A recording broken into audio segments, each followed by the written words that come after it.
আর যেমন জজবার মাধ্যম দিয়ে মোজাদের তরিকায় একটা মানুষের উন্নতি করে দেওয়া, তখন সুলুকির মাধ্যম দিয়েছিল, বড় কঠিন ছিল। আলোচনাটা একদম সময় পালি করে দিয়ে দেবো। তাবু সাহেব মুজাজঙ্গি রহমতুল্লাহ তখন মশ করছে তরিকায় মোহাম্মদী। আর সেই তরিকায় মোহাম্মদী করতে গেলে অল্প খেতে হবে, সর্বসময় আল্লাহ আল্লাহ জিকির করতে হবে, আর একটা গোপন জায়গায় বসে সর্বসময় আল্লাহ সাধ্য সাধনা করতে হবে। তাই উনি একটা নদীর ধারে একটা গাছের তলায় বসে সর্বসময় আল্লাহ আল্লাহ স্মরণ করতেন। উপস্থিত তরিকাতে সালেকিন ও মাদ্রাসায় মাসুমিয়াত ছাত্ররা,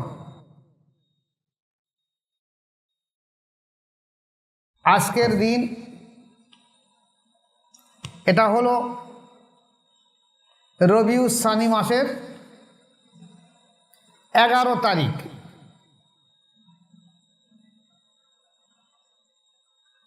রবিউস সানি মাসের 11 তারিখ, যাকে উপমহাদেশ কেন সারা বিশ্বের মানুষ গিয়ারা শরীফ বলে মানে বা জানে। এই গিয়ারা শরীফ হলো কি? বড় পীর আব্দুল কাদের জিলানী রহমাতুল্লাহ আলাইহির ওফাত দিবস। সারা বিশ্বে আজ এই দিনটা পালন হচ্ছে। সমস্ত অলিয়া উলিয়ারা এই দিনটাকে পালন করছে। যারা অলিয়া উলিয়া, যাদের অন্তরের অনুভূতি আছে, তারা সবাই আজ দিনটাকে পালন করছে। যে যেভাবেই করতে পারে করছে। কেউ দুটো ফকির মিসকিন খাইয়ে দিয়ে দিচ্ছে, কেউ দুটো বস্ত্র বিলি করছে, কেউ একটু দোয়া খায়ের করছে, কেউ একটু কোরআন তেলাওয়াত করছে। আমরা কি করেছি বা আমরা কি করব? আমরা আমাদের মাদ্রাসার ছাত্র দিয়ে আজকে 1 খতম কোরআন তেলাওয়াত করেছি। আর এই শুভ মজলিস হিসেবে যদি কিছু আলোচনা আল্লাহ পাক সওয়াব দেয়, সেগুলো বিশ্বের সমস্ত অলিয়া উলিয়াদা নবীদের রূহ পাকে সওয়াব পৌঁছে দেওয়ার জন্য আমরা একটা চিন্তা ভাবনা রেখেছি, এবং শেষকালে আগত মেহমানদের কিছু মেহমানদের ব্যবস্থাও রেখেছি। এখন আসুন,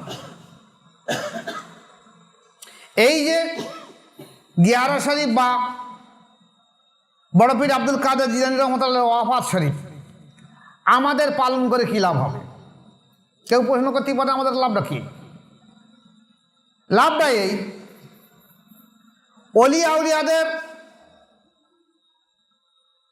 কথা, অলিয়া উলিয়াদের জীবনী, অলিয়া উলিয়াদের মৃত্যুবার্ষিকী, ওফাত দিবস যদি পালন করা হয় মজলিসে, তাহলে তাদের ওসিলা করে আল্লাহ পাক একটা রহমত সেই মজলিসে বর্ষণ করে দিয়ে দেয়। আর সেই মজলিসে সেই রহমতের মাধ্যম দিয়ে কি ফায়দা হয়? এদের এই অলিয়া উলিয়াদের স্মরণের কারণে সেই মজলিসে যারা থাকে তাদের গুনাহের সগীরাগুলোকে আল্লাহ পাক মাফ করে দিয়ে দেয়। আর কি করে? যতগুলো গুনাহের সগীরা আল্লাহ পাক মাফ করে দিয়ে দেয়, অতটা নেকিও তাদের আমল নামায় আল্লাহ পাক দিয়ে দেয়। তাহলে অলিয়া উলিয়াদের স্মরণ করলে আমাদের লাভ ছাড়া লস নেই। এখন সত্য হলো, এই অলিয়া উলিয়াদের স্মরণ করতে গেলে স্মরণকারী ব্যক্তি স্মরণ করবে, এটা খেয়াল রাখতে হবে। স্মরণকারী ব্যক্তি স্মরণ করুক। মাসুক আশেকের কথা স্মরণ করে, আশুক মাসুকের কথা স্মরণ করে, প্রেমিক প্রেমিকার কথা স্মরণ করে, প্রেমিকা প্রেমিকের কথা স্মরণ করে। তাহলে আজ যদি আমাদের অন্তর শুদ্ধ সুস্থ না হয়ে থাকে, তাহলে আমরা এই অলিয়া উলিয়াদের স্মরণ করে আমাদের কোনো লাভ হবে না। কারণ আল্লাহ রাসূল সাল্লাল্লাহু আলাইহি ওয়াসাল্লামের হাদিস যে মানুষ যখন গুনার কাজ করে, মানুষ যখন কোনো গুনার কাজ করে, সেই গুনাহ 5টা ইন্দ্রিয় আছে মানুষের, আর 6টা রিপু আছে। 5টা ইন্দ্রিয় হলো চোখ, কান, নাক, জিহ্বা, ত্বক, আর 6টা রিপু হলো কাম, ক্রোধ, লোভ, মদ, মাৎসর্য আর মোহ। তাহলে এই 6টা রিপু আর 5টা ইন্দ্রিয়র মাধ্যম দিয়ে মানুষ যখনই কোনো ভুল কাজ করে, গুনার কাজ করে, তখন সঙ্গে সঙ্গে তার কলবে, অর্থাৎ কলবটা আরবি ভাষায় বলা হয়েছে, বাংলায় বলা হয়েছে অন্তর। এই কলবটা হলো তার বাম স্তনের 2 আঙ্গুল নিচে। এটা 4 তরিকার বুজুর্গরা যেমন বলেছেন, রসুল পাক সাল্লাল্লাহু আলাইহি ওয়াসাল্লাম বলেছেন মানুষের অন্তর হলো বাম স্তনের 2 আঙ্গুল নিচে। তাই এই গুনাহ করার সঙ্গে সঙ্গে তার কলবে একটা বা অন্তরে একটা করে কালো দাগ পড়ে যাবে। 5টা ইন্দ্রিয় আর 6টা রিপুর কারণে যদি কোনো গুনাহ করে, সঙ্গে সঙ্গে তার কলবে একটা কালো দাগ পড়ে যাবে। এই দাগ পড়তে পড়তে পড়তে পড়তে এমন একটা সময় আসে, তখন তার অন্তর অন্ধকার হয়ে যায়। অন্তরে আর আল্লাহ প্রদত্ত যে নূর থাকে অন্তরের, সেই নূর আস্তে আস্তে আস্তে আস্তে এমনভাবে লোপ পেয়ে যায়, তার ফলশ্রুতি হয় কি, সে খারাপটাকে ভালো মনে করে আর ভালোটাকেও খারাপ মনে করে। একটা ছোট্ট উদাহরণ দিলে বুঝতে পারবেন। একটা মানুষের যদি সাপে কামড়ায়, আল্লাহ না করুক, এই সাপে কামড়ানোর সঙ্গে সঙ্গে দেখা গেছে সাপের বিষের ক্রিয়ায় এই ব্যক্তিকে যদি কোনো তেতো জিনিস, যেমন নিম পাতা, যদি গোটা কত নিম পাতা ভেঙে তাকে দেওয়া হয় যে তুমি নিম পাতা গালে চিবাও, চিবিয়ে বলো তোমার স্বাদটা কেমন লাগছে, সে চিবিয়ে যদি ঢোক মেরে বলে যে নিম পাতা মিষ্টি লাগছে, তাহলে মনে করতে হবে এই ব্যক্তির সাপে কামড়েছে বিষাক্ত সাপ। আর যদি নিম পাতা তেতো লাগে, বলা হবে এই ব্যক্তি বিষহীন সাপে কামড়েছে। তবে জানো, এর উপরে ভরসা করে আর সাপে কাটা রুগীটা বাড়ি রেখে দেবেন না। এটা একটা পদ্ধতি, রুগীটাকে সঙ্গে সঙ্গে হসপিটাল নিয়ে যাবে। তাহলে দেখা গেছে আমরা জানি যে সাপে কাটলে বিষের ক্রিয়ায় তেতোটা তার মিষ্টি বলে মনে হয়।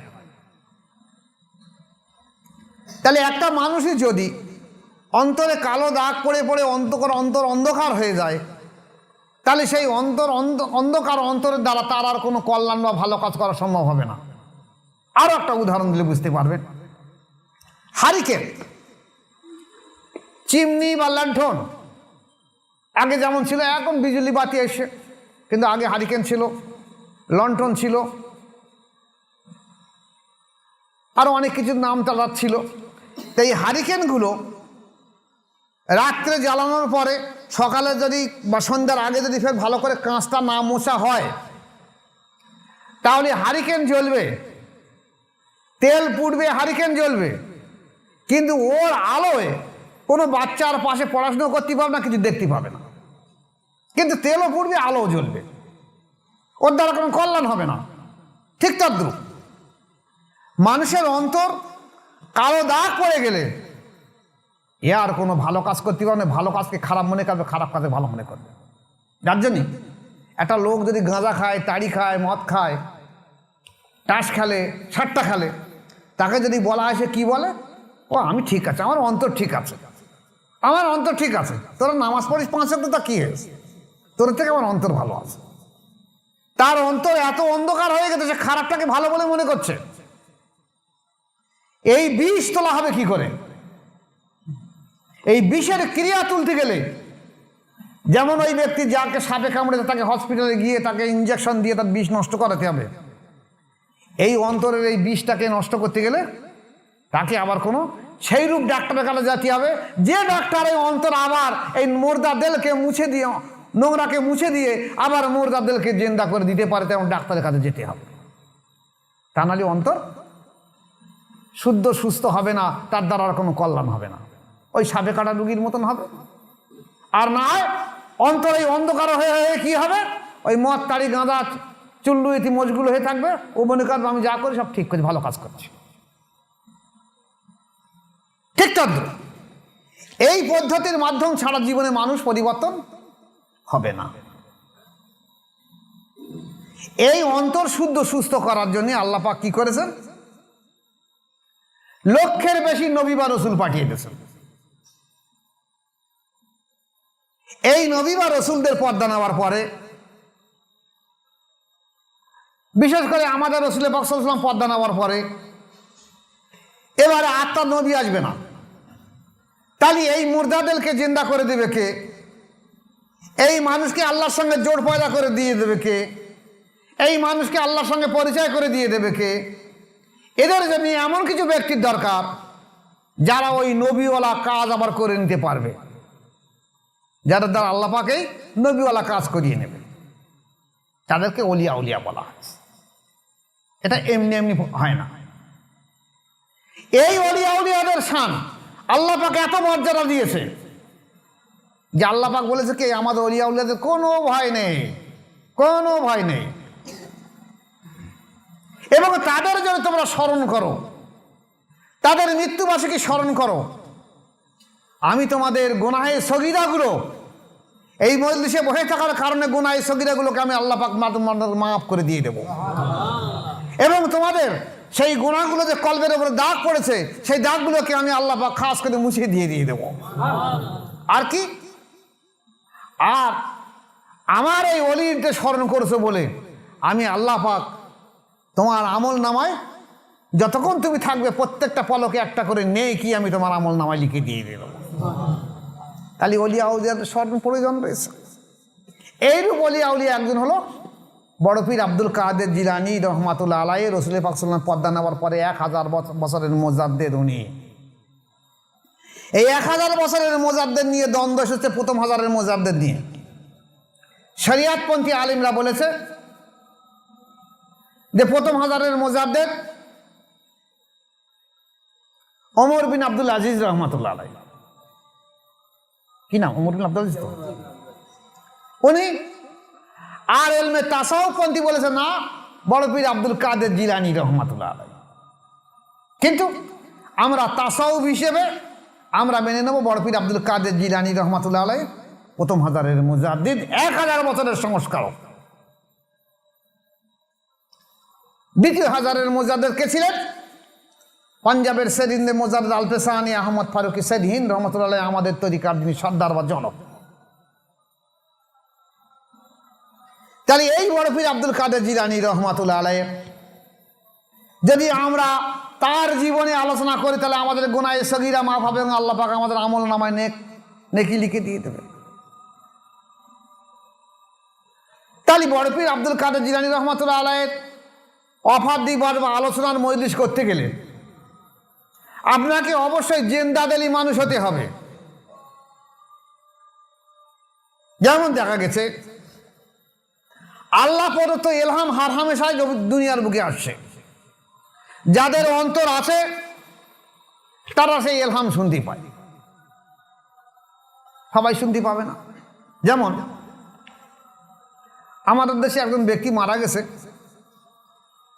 সে বিরাট কালা, কিচ্ছু শুনতে পায় না।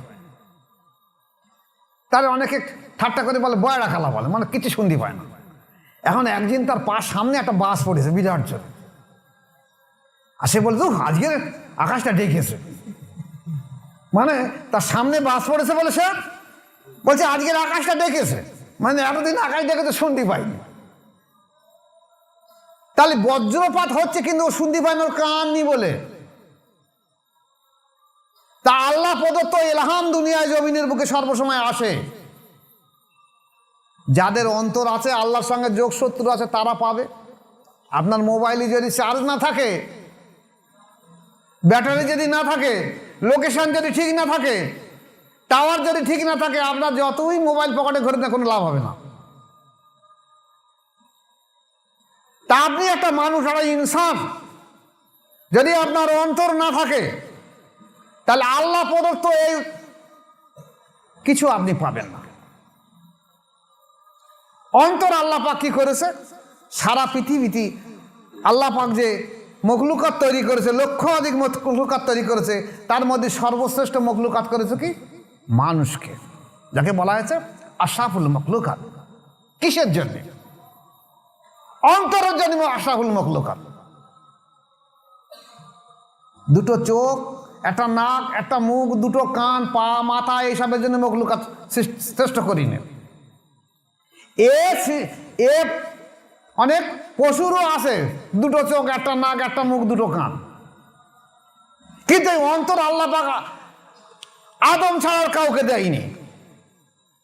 কারণ এটা একটা উৎকৃষ্ট স্বাদ নুরানি জিনিস দিয়ে আল্লাহ পাক তৈরি করেছে। কেন?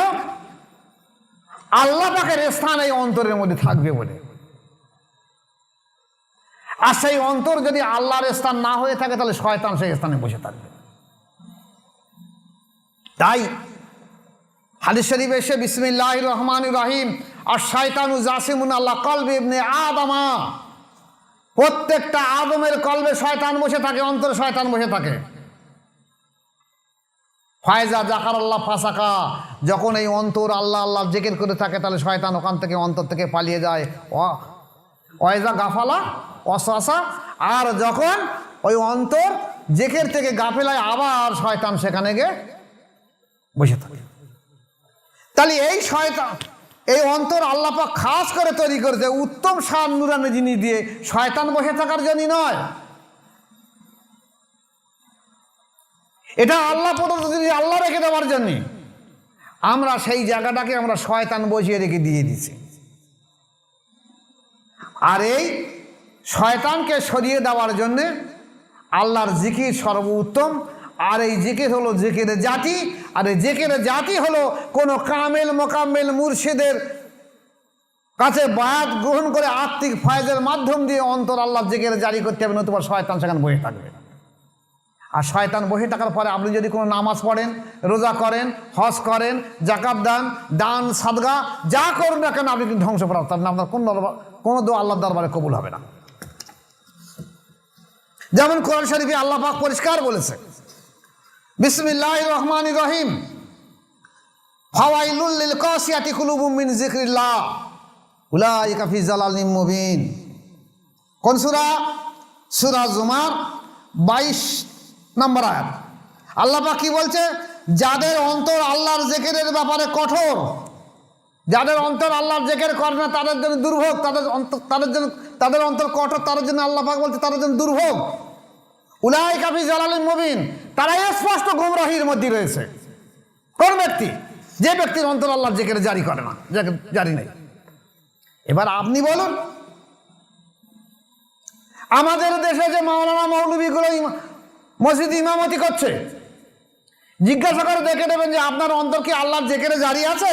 কারণ আল্লাহ কোরআন শরীফে সূরা জুমার 22 নম্বর আয়াতে বলেছে ফাওয়াইলুল কাসিয়াতি কুলুবুম মিন যিকরিল্লাহ উলাইকা ফি যালালিম মুবিন। যার অন্তর আল্লাহর জিকির থেকে গাফেল, তার অন্তর কঠোর, সে প্রকাশ্য গুমরাহির মধ্যে রয়েছে। তো ইমাম সাহেব, আপনি যে প্রকাশ্য গুমরাহির মধ্যে রয়েছে, তাহলে আপনি গুমরাহি মানুষ, আমাদের নামাজ কি করবেন? আপনি একটা গুমরাহি মানুষ আমাদের নেতা, আল্লাহু আকবার, আল্লাহ আমি নিয়ত করেছি একটা গুমরাহি পেছনে, আল্লাহু আকবার, সে আমার নেতা। আমি ওয়াইজিন করে একটা আলেম এনেছি, সে একটা গুমরাহি। তাই বিচার এইভাবে হবে, বিচার এইভাবে করে নেবেন। যদি কোনো ইমাম থাকে তাকে বলে দেবেন, ভাই যদি আপনার অন্তর আল্লাহর জিকিরে জারি না হয়ে থাকে, পরিষ্কার আল্লাহ পাক সূরা জুমারে বলেছে 22 নম্বর আয়াতে, তাহলে অন্তত আপনি এমন কোনো মাশায়ের কাছে যান যে মাশায়েখ আল্লাহর খাস রহমতের দৌলতে আপনার মুরদাদেরকে আল্লাহর জিকিরে জারি করে দেয়, তাহলে আপনি ইমামতি করুন। নতুবা আপনি পথভ্রষ্ট গুমরাহি মানুষ, তা গুমরাহি মানুষকে আমি কি নেতা বানাবো, আল্লাহু আকবার বলবো? তাহলে সারা জীবন ধরে আপনি গুমরাহিগিরি করবেন, আমার নামাজ আল্লাহ দরবারে কবুল হবে না। আপনি যখন আমার মা বাবার কবরের ধারে গিয়ে আমি দেখিনি যাচ্ছি, হুজুর আমার মা মৃত্যুবার্ষিকী চলুন একটু দোয়া করে দেবেন, তা আপনি তো গুমরাহি মানুষ, পথভ্রষ্ট মানুষ, আপনাকে আমি নেতা বানিয়েছি, আপনি দোয়া করেন জীবনে কবুল হবে? আপনি পথভ্রষ্ট গুমরাহি মানুষ, আপনাকে আমি এনেছি ওয়াইজ হিসাবে, আপনি যা কথা বলবেন কোনো কল্যাণ হবে? তাই প্রত্যেকটা মসজিদের ইমাম এবং ওয়াইজের কাছে আমি হাত জোড় করে অনুরোধ করছি যে আপনারা আব্দুল কাদের জিলানী রহমাতুল্লাহ আলাইহির এই ওয়াফাত দিবস হিসেবে শপথ নেন। ইনশাআল্লাহ আমরা শপথ নিচ্ছি, আমরা তেমন কোনো পীর মাশায়েখ দেখে তাদের কাছে বায়াত গ্রহণ করে আমার মুর্দাদেরকে জিন্দা করে নেব, নতুবা আমি যা কাজ করছি আমি তো জাহান্নামে যাব, আর এই সমস্ত ব্যক্তিগুলোকে নিয়ে জাহান্নামে যাব। এই যে অলিয়া উলিয়ার এসেছে কেন? যেখানে আল্লাহ রাসূল সাল্লাল্লাহু আলাইহি ওয়াসাল্লাম বলেছে বিসমিল্লাহির রহমানির রহিম তালাবুল ইলমু ফারিজাতুন আলা কুল্লি মুসলিমিন ওয়া মুসলিমা। ইলম শিক্ষা করা ফরজ আইন, পুরুষ এবং নারী উভয়ের ইলম শিক্ষা করা ফরজ আইন। ইলম কয় প্রকার? ইলম মানে কি? ইলম মানে জ্ঞান, ইলম মানে বিদ্যা নয়। ইলম মানে জ্ঞান, জ্ঞান অর্জন করা ফরজ আইন। ইলম কয় প্রকার? ইলম দুই প্রকার, একটা জাহিরি একটা বাতিনি। এই জাহিরি এবং বাতিনি দুটো ইলম ফরজ। সাহাবারা বলেছেন, আল্লাহ রাসূল সাল্লাল্লাহু আলাইহি ওয়াসাল্লাম বলেছেন আল ইলমু ইলমানি, ইলম দুই প্রকার। তাহলে একটা জাহিরি প্রকাশ্য বিদ্যা, আর একটা হলো বাতিনি বা ইলমে মারিফাত বা ইলমে তরিকাত শিক্ষা করা। তো এই ফরজের শিক্ষাটা আপনি বাদ দিচ্ছেন, অস্বীকার করছেন। অস্বীকার করলে কিন্তু আপনি কাফের হয়ে যাবেন। আল্লাহ রাসূলের হাদিসকে অস্বীকার করছেন, কি মালন? সত্যি তুমি সে কথা। একটা হাদিসকে যদি অস্বীকার করে সে কাফের হয়ে যাবে। আপনি একটা হাদিসকে অস্বীকার করতেন যে ও বিদ্যার প্রয়োজনে শুধু জাহিরি শিক্ষা হয়ে যাবে। তাহলে যে বিদ্যা অর্জন করে একটা মানুষ আল্লাহর পরিচয় পাবে, আল্লাহ রসুলের পরিচয় পাবে, সেই বিদ্যা সেই জ্ঞানটাকে আপনি বাতিল করে দিয়ে বলছেন কি এই জাহিরি ইলম শিক্ষা করবো, ইতি আমার সব হয় আল্লাহ প্রাপ্ত হয়ে যাবে। আপনি আসুন আজকে বড় পীর আব্দুল কাদের জিলানী রহমাতুল্লাহ আলাইহি, ওনার আব্বার নাম কি ছিল? আবু সালেহ মুসা জঙ্গি রহমাতুল্লাহ আলাইহি। উনি তরিকায়ে মোহাম্মদী, তরিকায়ে মোহাম্মদীর একটা তরিকার মানুষ ছিল। আজকের যেমন প্রসঙ্গ রেখে একটু কথা বলে নি, আজকের যেমন আমরা এখানে বসে তরিকায়ে মুজাদ্দিদি নিয়ে পরামর্শ করছি, আলোচনা করছি, এত বড় সাহস এজিদের পিরিয়ডে ছিল না। কারবালার লড়াই হয়েছে একটাই উদ্দেশ্য নিয়ে, এই বায়াত সম্পর্কে, অন্য কোনো উদ্দেশ্য নয়। এজিদ চেয়েছিল আমি রাষ্ট্র ক্ষমতার মাধ্যম দিয়ে বায়াত গ্রহণ করবো, আর হোসেন রাজার বলছে তা হবে না, কারণ তোমার চরিত্র সংশোধন নেই, তোমার ও বায়াত আহলে বায়াত আমার নানার উম্মতা মেনে নেবে না। তুমি তোমার চরিত্র সংশোধন করো, তাহলে আমার নানার উম্মতা তোমাকে মেনে নেবে। এইটাই তো দ্বন্দ্ব, যার জন্য কারবালার ইতিহাস ঘটলো, শহীদ হলো, বহু রক্ত ঝরলো, ইমাম বংশরা শহীদ হলো কারবালার প্রান্তরে। সেই সময় এজিদ করলো কি, যে এইবার রাষ্ট্র ক্ষমতা প্রয়োগ করে যে সমস্ত বায়াত আমার কাছে হতে হবে। তখন যেসব সাহাবা তাবিন ছিল তারা কি করলো, যারা বায়াত গ্রহণ করছে না, হাজার হাজার কোরআনের হাফিজ এবং আল্লাহর ওলি সাহাবাদেরকে এজিদের দুশমন এজিদ এবং তার সভাপতিরা শহীদ করে দিয়ে দিয়েছে। আল্লাহর দিন তো আল্লাহ টিকিয়ে রেখে দেবে। তাই বহু সাহাবা এবং তাবিন কি করলো, রাতের অন্ধকারে বাড়ি ছেড়ে গ্রামে বনে জঙ্গলে এখানে সেখানে দূর দেশে সব পালিয়ে গেল, যেখানে যদি থাকে তাহলে আমাদের শহীদ করে দিয়ে দেবে, কতল করে দিয়ে দেবে। এই শয়তানদের কাজ হলো এই। সেই সুযোগে এজিদ কি করলো, যে এই বায়াতটাকে, ইলমে মারিফাতের বায়াতটাকে রাষ্ট্রের বায়াতের দিকে প্রচার করতে লাগলো। সেই সময়ে এই বহু হাদিসটাকে বাতিল করে দেওয়া হলো এবং সংশোধন সংকলন করা হলো। সেই জন্য আজকে দ্বন্দ্ব বেশি হয়েছে, জাল হাদিস না জয়ীফ হাদিস, তমুক হাদিস সবই করেছে উমাইয়া আব্বাসিয়ার যুগের এই শয়তানের দলটা। তাহলে তারা পালিয়ে গেল, তারা এক জায়গায় প্রকাশ্যে বসে ইসলাম প্রচার করতে পারেনি ভয়তে, বায়াত করাতে পারিনি, বায়াতের মজলিস করাতে পারেনি ভয়তে। করলে এজিদ যে আমার কাছে যদি বায়াত হোক যখন তখন তাদের কতল করে দিয়ে দাও। তাই লুকিয়ে লুকিয়ে ইসলাম প্রচার করেছে। কিসে ইসলাম, কিসে দিন, কোন তরিকা ছিল? তরিকা হে মোহাম্মদী, রাসূল পাক সাল্লাল্লাহু আলাইহি ওয়াসাল্লামের তরিকা ছিল। বনে জঙ্গলে হাটে মারে সব পালিয়ে গেল সব। আবু সালেহ মুসা জঙ্গি রহমাতুল্লাহ আলাইহি তেমনি একজন তরিকায় মোহাম্মদীর বুজুর্গানে দিন ব্যক্তি, আল্লাহ প্রেমিক, উনি তখনও পূর্ণতা প্রাপ্ত খেলাফত পাননি। কঠোর সাধ্য সাধনা করছে, এরা মুজাহিদের তরিকা নয় যে আমেরিকায় বসে আর এখান থেকে পূর্ব কাটালে মোজাদার দরবার শরীফের মাথায় আঙুল দিয়ে ইশারা করছে, কল জারি হয়ে যাচ্ছে, খুব মজা লাগছে। পৃথিবীর এক প্রান্ত থেকে অন্য প্রান্তরে বসে বায়াত হয়ে ইমুর মাধ্যম দিয়ে আর আঙুলে ইশারা করতে বায়াত হয়ে অন্তর জেগে দেওয়া যাচ্ছে, খুব মজা লাগছে। সেই পিরিয়ডে এত সহজ ছিল না, কঠোর সাধ্যসাধন। কারণ তারা আজ যেমন জজবার মাধ্যম দিয়ে মোজাদের তরিকায় একটা মানুষের উন্নতি করে দেওয়া, তখন সুলুকির মাধ্যম দিয়েছিল, বড় কঠিন ছিল। এই আলোচনাটা একদম সময় পালি করে দিয়ে দেবো। আবু সাহেব মুসা জাহাঙ্গীর রহমতুল্লাহ তখন মশ করছে তরিকায় মুহাম্মাদি। আর সেই তরিকায় মুহাম্মাদি করতে গেলে অল্প খেতে হবে, সর্বসময় আল্লাহ আল্লাহ জিকির করতে হবে, আর একটা গোপন জায়গায় বসে সর্বসময় আল্লাহ সাধ্য সাধনা করতে হবে। তাই উনি একটা নদীর ধারে একটা গাছের তলায় বসে সর্বসময় আল্লাহ আল্লাহ স্মরণ করতেন, অল্প খেতেন। এইভাবে অতিবাহিত হতে কিছুদিন পরে দেখা গেছে খুদ পিপাসায়, খুদের তাড়নায় উনি অস্থির হয়ে গেছেন। তখনই দেখলেন ওই নদী দিয়ে একটা আপেল ফল ভেসে যাচ্ছে। তখন খিদের যন্ত্রণায় মনে করলেন এই ফলটা না তুলে ভক্ষণ করি। আবার চিন্তা করলেন যে আমি যে এলমে তাসাউফি আমল করছি, এই ফলটা আমার ভক্ষণ করা আমার তো নিষেধ হবে, যেহেতু কার ফল আমি জানি না। তাসাউফি এই পরেশগারি অবলম্বন করতে শেখায়। আর যেমন আলেমরা, যেমন তাসাউফি আবু বকর সিদ্দিক রহমতুল্লাহ আলাইহি ছিলেন, উনি ওনার ওসিয়াতের মধ্যে লিখেছে যে বাজে স্থানের লোকেরা, সুদখোর, ঘুষখোর, মদখোর, তাড়িখোর, আলঠালা, দোরঠালা লোকেরা যে চাঁদা মশলা করে এক জায়গায় করে যে আলেম বা ওয়াইজিনদের দেয়, এ খাদ্য খাওয়াও হারাম, আর এ পয়সা নেওয়া আলেম ওয়াইজিনদের জন্য হারাম। কেন? উনি তাসাউফি ছিলেন বলে করেছে। আর আজকের ওনার বংশধর থেকে আরম্ভ করে তামাম ওলামারা কি করছে, আরে যা আলু পোয়াছে সব হালাল, যা আলু পোয়াছে সব হালাল। ও দেখ না সুদখোর, ঘুষখোর, মদখোর, তাড়িখোর সব। কারণ এলমে তাসাউফি নেই, অন্তর নেই বলেই ঘটনা ঘটে যাচ্ছে।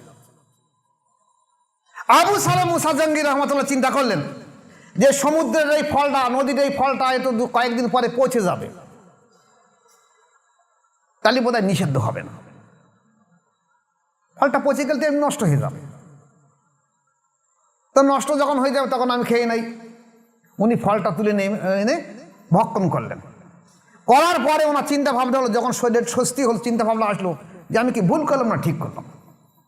আমার এতদিনের সাধ্য সাধনা সামান্য একটা আপেলের জন্য সব বরবাদ হয়ে যাবে।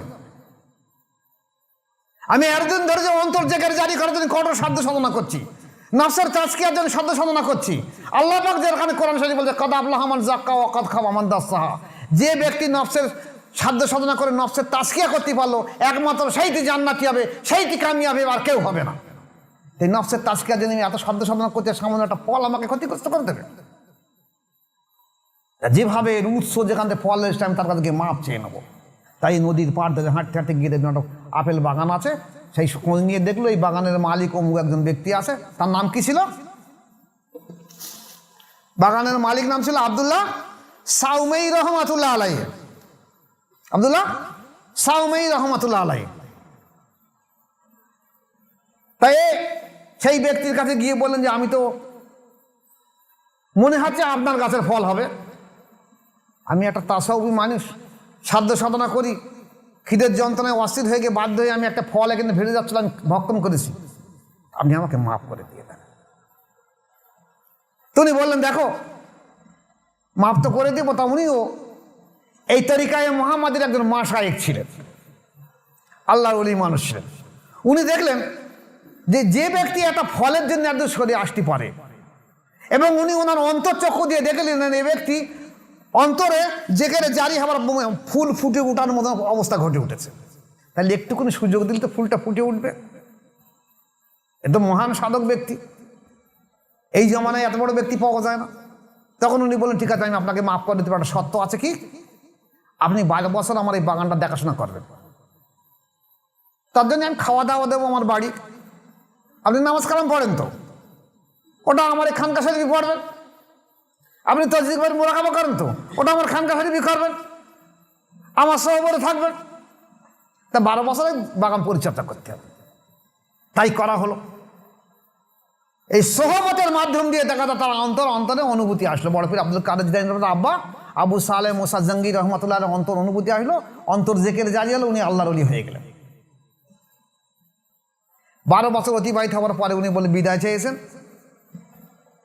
তো উনি বললেন বিদায় তো দেবো, তা আমার একটা মেয়ে আছে, যদি আপনি আমার মেয়েটাকে বিবাহ করেন তাহলে আমি আপনাকে মাফ করে দিয়ে দেবো। তবে সত্য হলো আমার মেয়েটা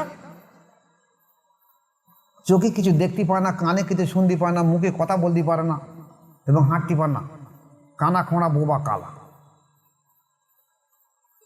তা আপনি কি আমার এই মেয়েটাকে বিবাহ করবেন? উনি চিন্তা ভাবনা করলেন, আল্লাহওয়ালা মানুষ, এলমে তাসাউফি মানুষ, অন্তর্জেন্দা সুস্থ মানুষ, নফসের তাসকিয়া মানুষের চরিত্র কেমন হয়। ওরা চেয়েছিল কি যে উনি চেয়েছিলেন যে আমি দুনিয়ার শাস্তি নেব, পরকাল যেন আমাদের শান্তি হয়। বলেছেন ঠিক আছে, আমি তাতেও রাজি আছি, যে আল্লাহ আমাকে মাফ করে দেয় তাতে আমি সন্তুষ্ট। বিয়ে দেওয়ার পরে ঘরের মধ্যে যখন দেওয়া হলো, উনি দেখলেন অপরূপ সুন্দরী একটা মেয়ে দাঁড়িয়ে আছে, পালঙ্কে বসে আছে। মেয়েটা ওনাকে সালাম জানালেন। ইনি চিন্তা করলেন যে আমার শ্বশুর মা রেখে তাহলে ভুল কথা বলে আমাকে মিথ্যাই, আর কোনো ফাঁদ না তো, একটা আপেল খেয়ে আমি 12 বছর ধোকায় পড়ে গেছি, আবার এই যে কী ফাঁদ পেতেছে তা তো ঠিক নেই। তো বাবা এর থেকে আমার পিছিয়ে যাওয়া ভালো। উনি পিছিয়ে আসার সময় দেখলেন ওনার শ্বশুর মশাই কে, আব্দুল্লাহ সাউমাই রহমাতুল্লাহ আলাইহির দরজার দুটো চৌকাঠ ধরে দাঁড়িয়ে আসেন। বলছেন আপনি যাবেন না, আপনি বসুন, আমি সব গুছিয়ে বলছি। এ আমার মেয়ে, জীবনে ও কোনোদিন কোনো নারীর মুখ, পুরুষের মুখ দেখিনি, ও কোনো মুখে বাজে কথা বলিনি, ও কানে কোনো বাজে কথা শুনিনি, আর আমার বাড়ি ছাড়া বাইরে কোথায় বাইরে। এই মহিলাটার নাম হলো হযরত ফাতেমা রহমাতুল্লাহ আলাইহি বলি বা রাদিয়াল্লাহু তাআলা আনহা বলি, যাই বলি। তা এই যে মা আর এই যে বাপ, এদের সন্তান কেন ভালো হবে না? কেন ভালো হবে না? কেন ওনাদের বংশ আব্দুল কাদের জিলানী রহমতুল্লাহ আসবে না? মা বাপ ভালো নাহলে সন্তান ভালো হয়। আজকে আমরা ছেলে বিয়ে দেবো, মেয়ে খুঁজ, হাঁসা চামড়া কোথায় আছে দেখ, সে যাই হোক গে না কেন, যা লটঘাট করে করুক কেন, হাঁসা চামড়া হলেই হলো। মানে সেই গোস্ত হলেই হবে, যাই হোক গিয়ে। যেখানে বড় দরকার ছিল চরিত্র আগে দেখার দরকার ছিল। জাতির মেয়ে কালো হলেও ভালো, আহলে বায়তের মেয়ে দরকার ছিল। আমরা তা না করে হাঁটা চামড়া এটুকুনি লেখাপড়া শিখেছে, আমরা চরিত্রের দিকে তাকাইনি। এই জন্য আমাদের অবস্থায় এই, আমাদের সন্তানের অবস্থায় এই। আমাদের সন্তান মদ খাবে না, গাঁজা খাবে না, চুল্লু খাবে না, কাদের সন্তান খাবে? আমাদের সন্তান বাপের বিরুদ্ধে লাড়ি ধরবে, কাদের সন্তান ধরবে? আমাদের বিরুদ্ধে সন্তান বউ আর ছেলে একসঙ্গে জোগাড় হয়ে মা বাবার ঠেঙা মেরে কার ঠেঙাবে? আমাদের সন্তান বুড়ো বয়সে মা বাবার বৃদ্ধাশ্রম দেবে, কাদের দেবে? বাড়ি থেকে বার করে দেবে, কাদের দেবে? তুমি চিন্তা করতে পারো না, তুমি যখন সন্তান জন্ম দেবে একটা উপযুক্ত আদর্শ মা খুঁজে পাওনি, তা না পেয়ে তুমি তখন হাঁটা চামড়া খুঁজেছ। আর এখন এরকম করলে হবে? এখন তো ভক্তি হবে। তাই আমার অনুরোধ, আপনারা যখন সন্তান ছেলে মেয়ে বিবাহ দেবেন, চেষ্টা করবেন আহলে বায়াতের মেয়ে বা ছেলে খোঁজার জন্যে, তাহলে তাদের জীবন সুখী হবে, একটা সন্তান তৈরি হবে। এই সন্তানের, এই দুই মহান ব্যক্তির সন্তান হলো আব্দুল কাদের জিলানী রহমাতুল্লাহ আলাইহি। এই বৈশিষ্ট্যের মালা বক্স বলতো, যার মা ভালো তার চা ভালো, যার মা বদমাইশ তার বাচ্চাও বদমাইশ। হতেই হবে, মা ভালো হতে হবে। বড় পীর আব্দুল কাদের জিলানী রহমাতুল্লাহ আলাইহি, তার মা কোরআনে হাফেজা ছিলেন 22 কি 23 পারা, 17 পারা বোধহয়, সর্বসময় কোরআন তেলাওয়াত করত। শিশু অবস্থায় উনিও মায়ের কোলে বসে 1 বছর 2 বছর 3 বছর 4 বছর মা সহবতে থেকে মা কোরআন তেলাওয়াত করতে, উনি শুনে শুনে মুখস্থ করে নিতেন। আমাদের দেশে দেখেননি, বাচ্চা ছেলে ওই হেল্লা নাড়া দিচ্ছে আর গান বলছে, কচি ঘুমো রে ঘুমো, কচি ঘুমো রে ঘুমো। এখন সে শুয়ে শুয়ে শুয়ে শুয়ে সেও শুনেছে, শুনে ওর পরে আবার ওর মারা একটা বাচ্চা এসে ও আবার হাঁটতে পারে না ভালো করে, ও আবার হ্যাঁ নাড়াতে বলতে কচি ঘুমো রে, কচি ঘুমো রে, ঘুমো কচি ঘুমো রে ঘুমো, কেন শুনে শুনে মুখস্থ হয়ে গেছে, গানও বলতেছে নাকি সত্যি তো মিছে কথা। তা বড় পীর আব্দুল কাদের জিলানী ঠিক তদ্রূপ। শিশু অবস্থায় 5 বছর বয়স ওনার মা যখন মক্তবে ভর্তি করে দিয়েছিলেন, উনি তখন মক্তবের আলিম সাহেব এসে বলেন, বাবা এসো আমি তোমাকে, এখনকার যেমন ইয়াসালাম কোরআন হয়েছে বাগদাদি কায়দা আছে, তখন কী কেতাব ছিল জানি না, তো দর্শে দিচ্ছে প্রথম শিক্ষা দিচ্ছে আলিফ বা তাসা বা আলিফ বে তেসে। উনি বলছেন হুজুর আমি একটা বলি আগে শোনেন, বলছে বলো। তো উনি আউযুবিল্লাহ বিসমিল্লাহির রহমানির রহিম পাঠ করে সূরা বাকারা সূরা নিসা থেকে আরম্ভ করা শুরু করেছে। ওস্তাদ বলছে দেখি কি করে, কথাটা যায় দেখি। তো ভালো শরীর, আমাকে পড়াতে হল না, অনেক কোরআন তেলাওয়াত করছে। দেখা গেছে 17 পারা পর্যন্ত। তা বলছে আর আমি জানি না, আমার মা এই পর্যন্ত কোরআনে হাফেজ ছিলেন, মা ছোটবেলায় পাঠ করতেন, আমি তা শুনে শুনে শুনে শুনে মুখস্থ করে নিয়েছি। কোনো ব্যক্তি বলছে যে উনি ওনার মায়ের পেটে থাকার সময় ওনার মা পড়তেন বলে মায়ের পেট থেকে 17 পারা কোরআন মুখস্থ করে এসছে। কিন্তু এটা বাস্তব ঠিক যে আমরা যখন জানি যে শুনে শেখা সর্বোত্তম শিক্ষা, তাহলে 5 বছর যখন বাচ্চাটা মার কাছে ছিল হয়তো 5 বছরের মধ্যে শুনে শিখতে পারে। আবার এটাও হতে পারে মায়ের পেট থেকে শিক্ষা আসতে পারে, আল্লাহর ওলিদের বহু কেরামতিও আছে। এই বড় পীর আব্দুল কাদের জিলানী রহমাতুল্লাহ আলাইহি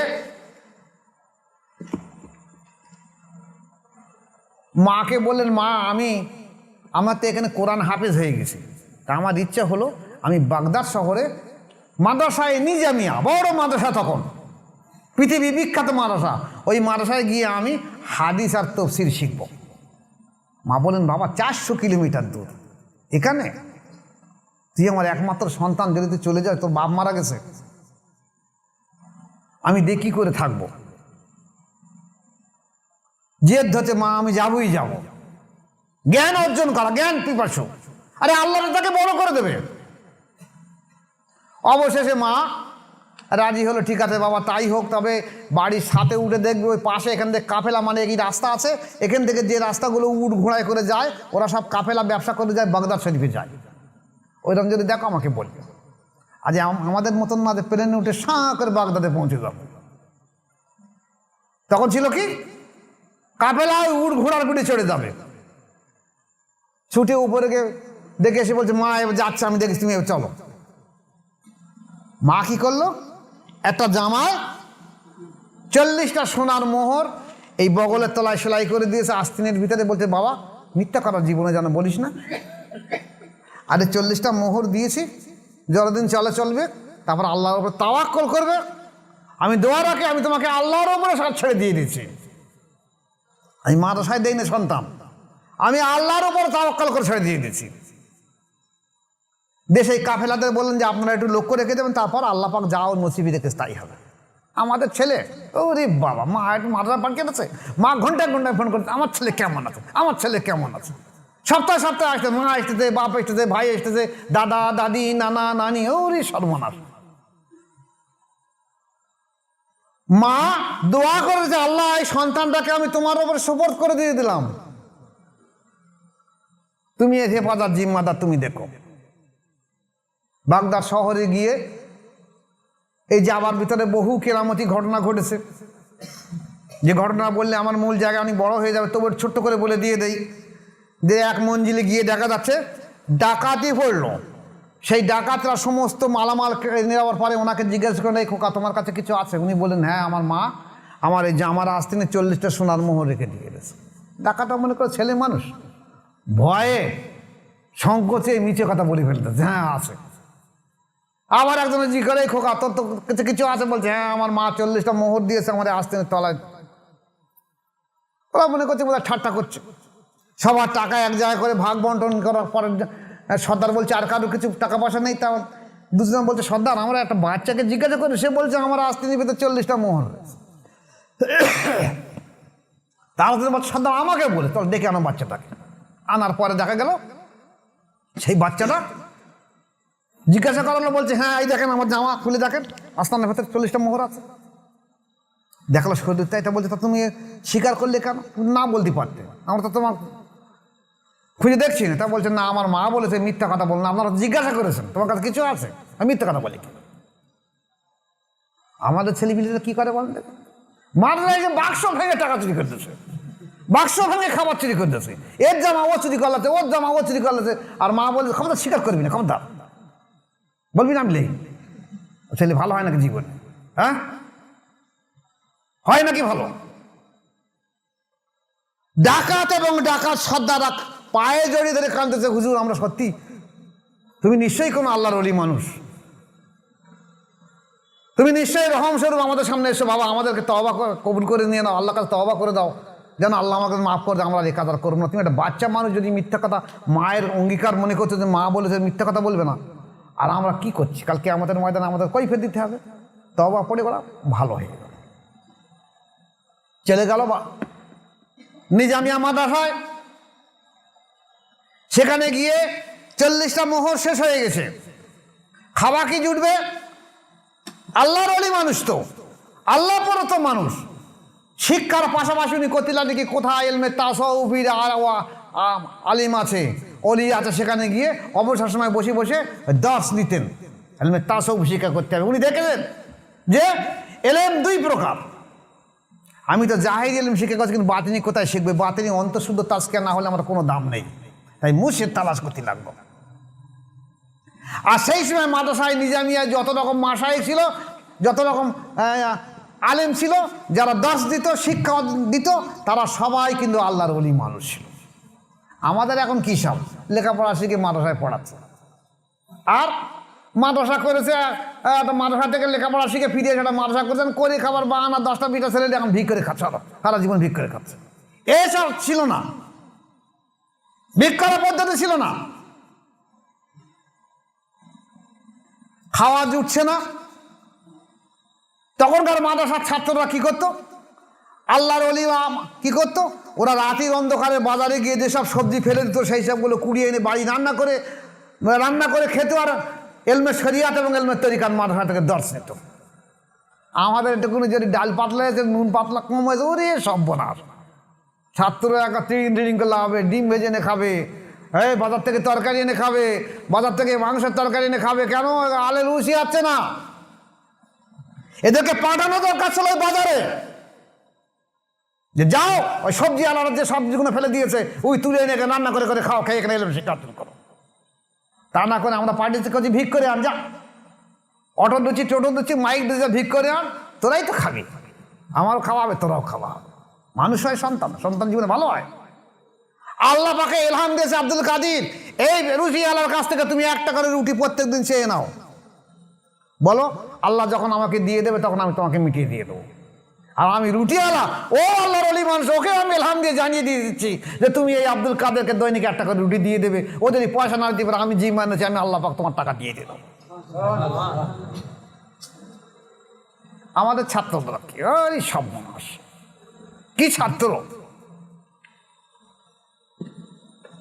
ওই রকম সন্তানরা তৈরি করে পাঠ খেতেছে।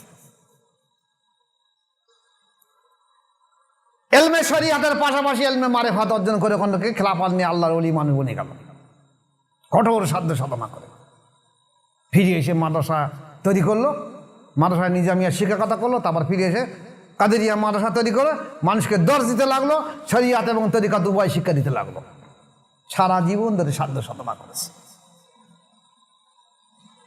সেই পিরিয়ডে ইসলামের এমন অবস্থা যে এলমে মারেফাত এলমে তাসাউফ তো উঠে গেছে, অত কষ্টসাধ্য কে করবে? আল্লাহর ওলি মানুষ রাস্তা দিয়ে যাচ্ছে, খেলাফত পেয়েছে, অলি আলি মানুষ হয়েছে, রাস্তা দিয়ে যাওয়ার সময় দেখলো একটা কুঁঠে রুগ্ন মানুষ, অসহায় কঙ্কালসার চেহারা, রাস্তার ধারে যে একটা ড্রেন আছে, আমাদের পানি যাওয়ার ড্রেন বলা হয়তো, সেই ড্রেনের ধারে পড়ে কাতরাচ্ছে, কাঁদতেছে, বাবা আমাকে একটু পানি পান করাও, বাবা আমাকে একটু খাদ্য দাও, আমি অসুস্থ, আমি রুগ্ন, আমি মরে যাব, আমাকে বাঁচাও, কে আছো আমাকে একটু বাঁচাও। পাশ দিয়ে বহু লোক যাচ্ছে। এই রুগ্ন ব্যক্তির ইচ্ছা কিন্তু ওই বহু লোক নয়, ওর ইচ্ছা হলো আব্দুল কাদের জিলানী রহমাতুল্লাহ আসো।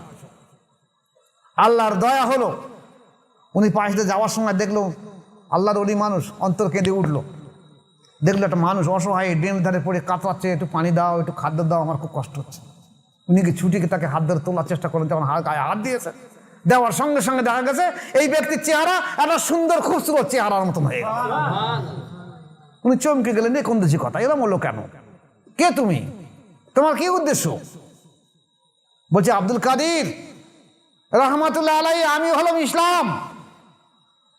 বর্তমানের ইসলামের এই অবস্থা হয়ে গেছে, তাই আল্লাহ পাকে এমন কোন হাস্তি ব্যক্তি দুনিয়ায় পাঠিয়ে দেওয়া দরকার পড়েছে যার দ্বারা আবার ইসলামকে আবার নতুন করে পুনর্জন্ম দিতে পারে। তাই আল্লাহ পাক সেই ইসলামকে তোমার হাতের সংস্পর্শে আবার নতুন করে ইসলাম জন্ম হবে, তাই তোমাকে দেওয়া হলো দ্বিতীয় হাজারে, প্রথম হাজারের মুজাদ্দিদ। কে তিনি? বড় পীর আব্দুল কাদের জিলানী। জন্ম কোথায়? হযরত হাসান রাদিয়াল্লাহু বংশে জন্ম উনি। আর হোসেন রাদিয়াল্লাহু বংশে 9 থেকে 10 জন ইমাম জন্মাবে, মেহেদী আলাইহিস সালাম বংশ জন্মাবে। আর হাসান রাদিয়াল্লাহু বংশে জন্মেছে কি বড় পীর আব্দুল কাদের জিলানী রাহমাতুল্লাহ। বহু বহু ভুরি ভুরি ওনার কেরামত আছে, আমি কেরামতের দিকে তাকাচ্ছি না।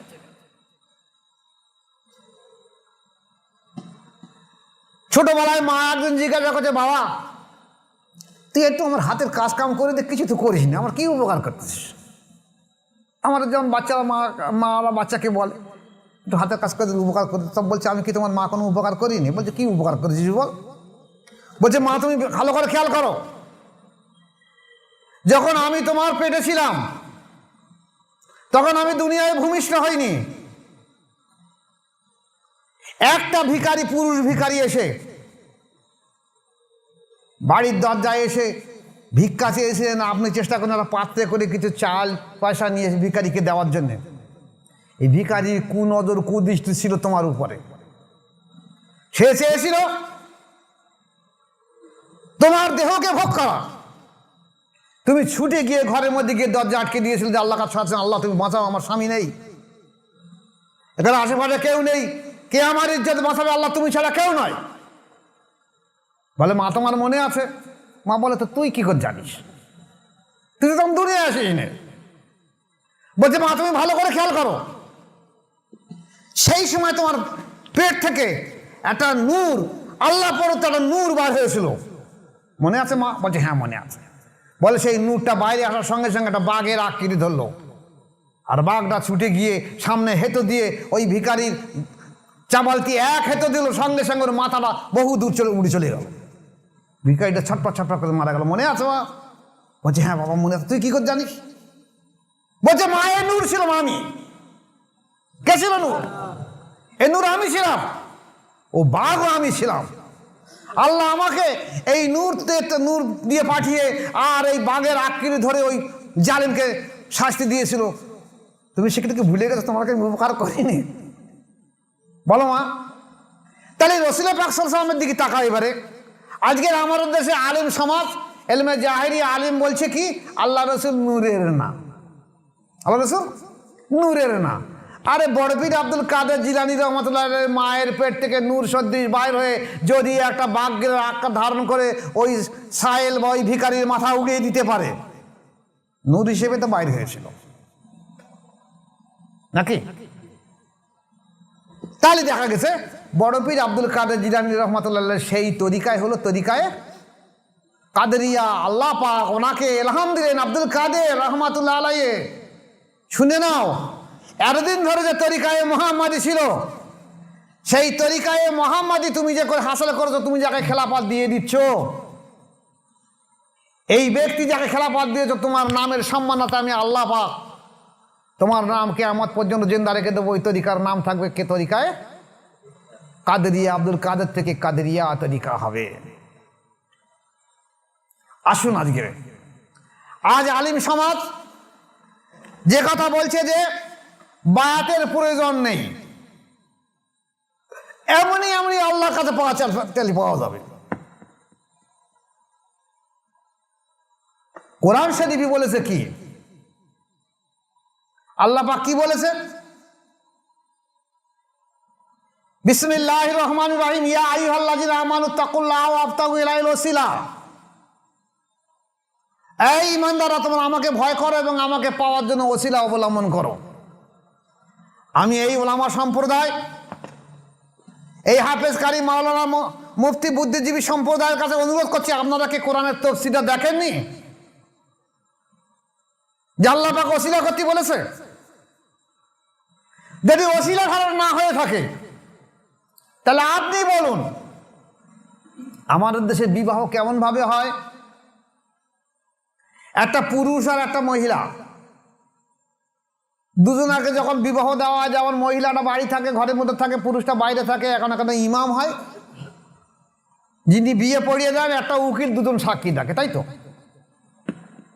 তারা বিয়ে পড়িয়ে দেয়, অমুকের ছেলে অমুকে এত টাকা দেন মোহরে আপনাকে দিল, আপনি রাজি আছেন? বলছেন হ্যাঁ কবুল। এই করতে গেলে দেখা যাচ্ছে 50,000 টাকা দেন মোহর, 60,000 টাকা দেন মোহর, 10,000 টাকা দেন মোহর, দেন মোহরে ফাতেমা বহু রকম আছে, কারো লাখ টাকা কোটি টাকা দেন মোহর আছে যেমন ব্যক্তি হিসেবে।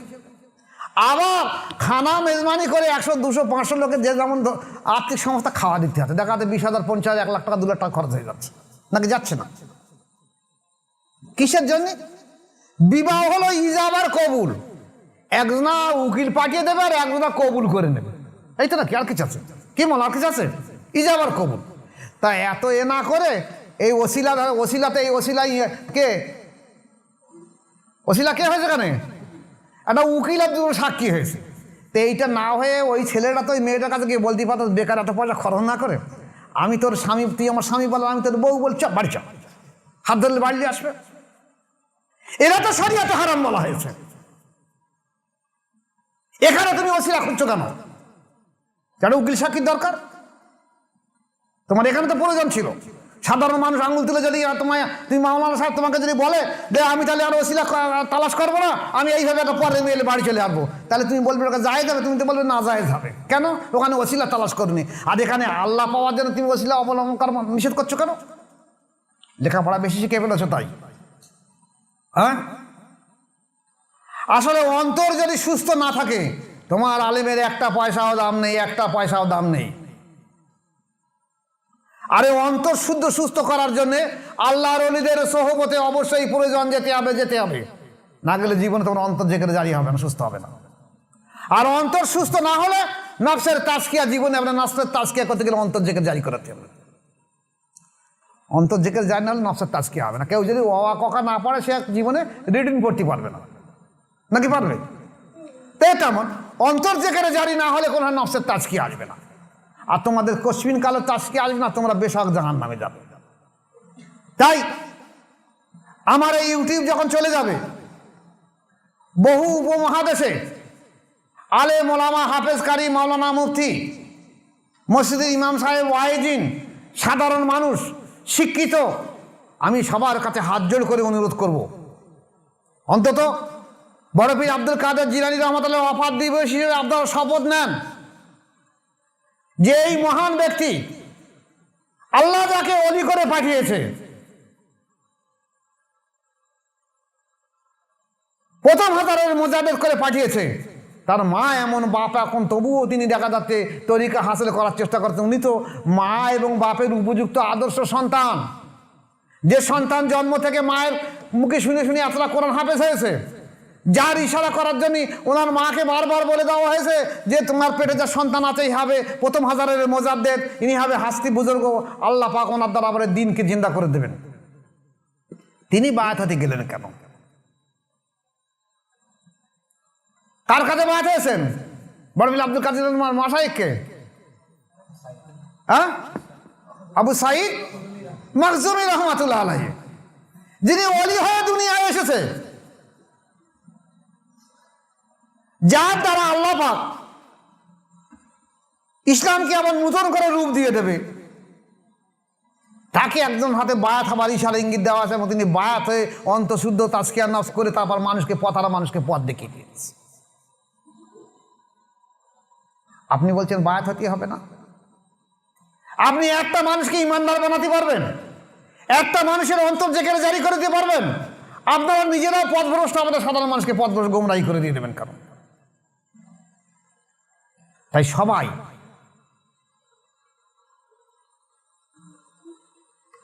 আল্লাহ পাক পরিষ্কার সূরা কাহাফের মধ্যে বলেছে, ওয়ালা তুতি মান আগফালনা কলবাহু আন যিকরিনা ওয়াত্তাবাহা ওয়া কানা আমরুহু ফুরুত্তা।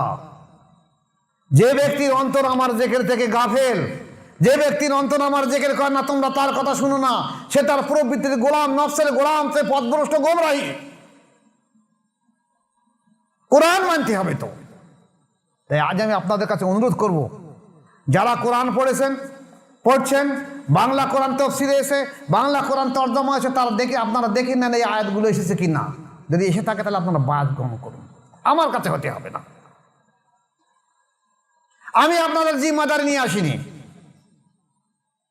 আমার বয়স 65 বছর, আমি অসুস্থ মানুষ, তবুও আমি চেষ্টা করেছি আমার জীবনে যতটা শরীর পেরে ওঠে ততটা পরিমাণ চেষ্টা করেছি মানুষকে বায়াত করে মানুষের মাধ্যম দিয়ে আল্লাহ পর্যন্ত তাদেরকে পৌঁছে দেওয়ার জন্য। আপনারা যদি তেমন কোনো মহান সাধক ব্যক্তি মহাপুরুষ থেকে তাকে আল্লাহওয়ালা আল্লাহ প্রেমিক থেকে তাকে সেখানে বায়াত হয়ে অন্তঃশুদ্ধ তাজকিয়া নফস করে আপনারা আল্লাহওয়ালা হয়ে দুনিয়ায় থেকে বিদায় নেন, এটাই হলো আমার সার্থকতা। আমার এই বক্তব্য তখনই সার্থকতা হবে যখন আমার এই বক্তব্যের মাধ্যম দিয়ে কিছু মানুষ আল্লাহ প্রেমিক হয়ে দুনিয়া থেকে বিদায় নেবে। আর এই বক্তব্যের জন্য দেখা যাবে আল্লাহ পাক হয়তো যারা এই কথা শুনে আল্লাহওয়ালা বনে যাবে, হয়তো আমার এই কথার জন্যে আল্লাহ পাক আমাকেও আমার জীবনের বহু গুনাহ আছে সেগুলোকে মাফ করে দিবে এই বক্তব্যের মাধ্যমে দিয়ে। এমন হতে পারে এই বক্তব্য হয়তো আমার নাজাতের জারিয়া হতে পারে। তাই আমি সবাইকে অনুরোধ করছি যে আপনারা এই সুযোগ ছাড়বেন না, শপথ নেন। এই যে আব্দুল কাদের জিলানী রহমতুল্লাহ আজকের যে এই অনুষ্ঠিত দিন আছে, এই দিনে যে রহমত বর্ষণ হয় আল্লাহর ওলিদের এখানে, তা সে যদি আপনার অন্তর না থাকে আপনি রহমত পাবেন না।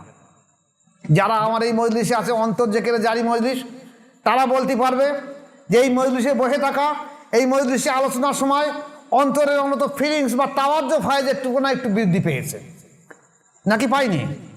কেন পেয়েছে? এগুলো আল্লাহর রহমত আছে বলে পেয়েছে, এইটাই হলো আল্লাহর রহমত। তাহলে আমি যদি আলোচনা বড় করে দিই অনেক বড় হয়ে যাবে, আমি আর বড় করব না। ওনার কেরামতি নিয়ে সারা বিশ্ব জুড়ে আলোচনা হচ্ছে, কেরামতি নিয়ে সারা জায়গায় ফাটিয়ে দেওয়া হচ্ছে, বড় পীর সাহেবের কেরামতি অমুক ছিল তমুক ছিল। আমি সেদিকে চাচ্ছি না। আমি চেয়েছি উনি যে পদ্ধতির মাধ্যম দিয়ে ইসলামের মধ্যে দাখিল হয়েছে, যে পদ্ধতির মাধ্যম দিয়ে মানুষকে পথারা মানুষকে পথ দেখিয়ে দিয়েছে, আপনারা সেই পথে আসুন। ওই কেরামতি বলে আপনার কোনো লাভ হবে না। বড় পীর সাহেব বায়াত হয়েছে, আপনি বায়াত হন। বড় পীর সাহেব অন্তর নফসের তাজকিয়া করেছে, আপনি অন্তর যেখানে নফসের তাজকিয়া করুন। এটা করলে আপনার লাভ হবে। আপনার বড় পীর সাহেবের কেরামতি বলে আপনার কোনো লাভ হবে না, সে ওয়াইজের লাভ হবে না, আর এরও কোনো লাভ হবে না। বরঞ্চ প্রতিজ্ঞা করুন যে আমি আজ প্রতিজ্ঞা করছি ইনশাআল্লাহ আমি খুব তাড়াতাড়ি অচিরে প্রয়োজন পড়ে আজ কি কাল কি পরশু আমি বায়াত গ্রহণ করে আমিও সাধ্য সাধনা করব। যদি বড় পীর সাহেব বলি হতে পারে তা আমিও পারবো না কেন? আল্লাহ পাক আমাদের প্রত্যেক ভাইকে তৌফিক দেখ যেন আমরা এই ওলিয়া আউলিয়াদের চিরদিন স্মরণ করতে পারি এবং তাদের নেক দোয়ায় যেন আল্লাহ পাক আমাদেরকে জান্নাত নসিব করে দিয়ে দেয়। আল্লাহ পাক আমাদের দুনিয়া এবং আখিরাতে ভালাই রাখে। আমাদের সন্তান সন্ততিগুলোকে আল্লাহ পাক যেন আল্লাহর ওলি বানিয়ে দেয়, তাদের দ্বারা যেন ইসলামের কিছু খেদমত নিয়ে দেয়। আমরা এই দোয়া করি আল্লাহ পাকের কাছে, আল্লাহ আমাদের সবাইকে দোয়াকে কবুল করুক। ওমা আলাইনা ইল্লাল বালাগ। আসসালামু আলাইকুম ওয়া রাহমাতুল্লাহি ওয়া বারাকাতুহু।